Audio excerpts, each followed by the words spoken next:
চারিত্রিক বর্ণনাও তুলে ধরেছেন। মানুষ কি কি করে সেটা আল্লাহ তাআলা মানুষকে জানিয়ে দিয়েছেন।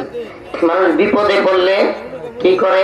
ইয়া নাফসি ইয়া নাফসি লা ইলাহা ইল্লা আনতা সুবহানাকা ইন্নী কুনতু মিনাজ জালিমিন। লা ইলাহা ইল্লা আনতা বলো না? হ্যাঁ, জ্বর তুফানে বললে গরম কথা কয় না? ঘরের মধ্যে যখন জ্বর তুফানে বাড়ি মারে টিনের ঘরের চালের মধ্যে ধাপ করে লা ইলাহা ইল্লা আনতা সুবহানাকা ইন্নী কুনতু মিনাজ জালিমিন।